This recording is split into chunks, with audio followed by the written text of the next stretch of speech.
জীবনের মায়া ত্যাগ করে ভোলা জেলার গহীন জঙ্গলের তেজি ঘোড়াকে নিজের বশে আনলাম।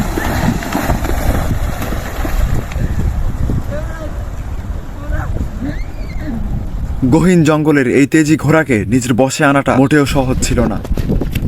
চলুন জেনে আসি কিভাবে এই গহীন জঙ্গল থেকে তেজি ঘোড়াকে নিজের বশে আনলাম।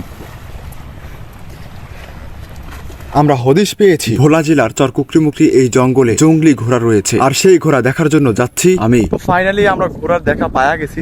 ঘোড়া খুঁজতে খুঁজতে আমরা এই চরে আইসা ঘোড়া দেখতে পাইলাম। তারপরে আমরা যখন আস্তে আস্তে ঘোড়ার কাছে গেলাম তখন ওরা বুঝতে পেরে যায় এবং ওরা আমাদের কাছ থেকে অনেক দূরে চলে যায় দৌড় দিয়ে, এবং খাল পার হয়ে চলে যায় এই পার থেকে ও পারে। আর আমরাও ওদের পিছু পিছু ধাওয়া করলাম ধরার জন্য।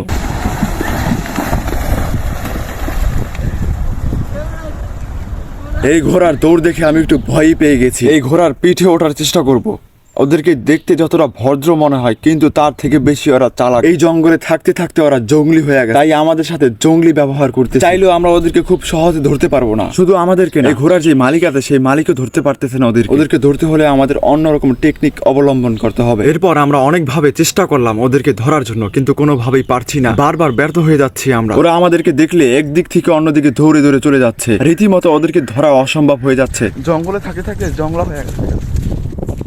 এরপর ওরা দৌড়ে দৌড়ে জঙ্গলের ভিতর ঢুকে যায়, আবার খানিকক্ষণ পর জঙ্গল থেকে বের হয়। তারপর এই তেজি ঘোড়া নদীর পাড়ে চলে যায়। আমরা গাছের পাতা দিয়ে অনেকভাবে পোষ মানানোর চেষ্টা করছি, কিন্তু সবভাবে আমরা ব্যর্থ হয়েছি। এরপর এই তেজি ঘোড়াটি নদীর ভিতরে দৌড়ে ধরে নেমে পড়ে। আমরাও ধাওয়া করতে লাগলাম। তারপর আমার ভাতিজা রাশে ঘোড়ার পিঠের উপরে উঠে বসলো। পর্যায়ক্রমে এই ঘোড়ার পিঠে আমি উঠে বসলাম। তবে শুরুর দিকে এই ঘোড়ার পিঠে উঠে বসাটা মোটেও সহজ ছিল না। ওই কথায় আছে না, কষ্টের পরে কিষ্টু মিলে, তেমনই ঘটলো আমাদের সাথে। সত্যি কথা বলতে কষ্ট আর ধৈর্যের পরে সফলতা একদিন না একদিন আসবেই।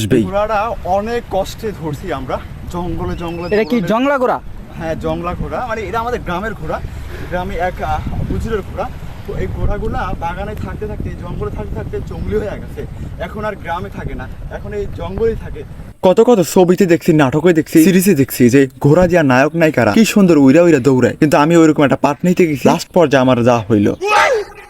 আমাদের চ্যালেঞ্জ ছিল আমরা ঘোড়ার পিঠে যেভাবে হোক যে কোনো মূল্যে হোক উঠবো, কিন্তু আমরা সেটা করতে পারছি। আর এটা হলো আমাদের চ্যালেঞ্জ। আর এই ঘোড়ার পিঠে ওইটা আমি 2 বার পড়ে গেছি, দোনোবারই কম বেশি একটু একটু ব্যথা পাইছি। যাই হোক বন্ধুরা, এই ভিডিওটা এই পর্যন্ত রইলো। সুস্থ থাকবেন, ভালো থাকবেন, অবশ্যই লাইক কমেন্ট শেয়ার ফলো করে পাশে থাকবেন। সম্পূর্ণ ভিডিও দেখার জন্য সবাইকে অসংখ্য ধন্যবাদ।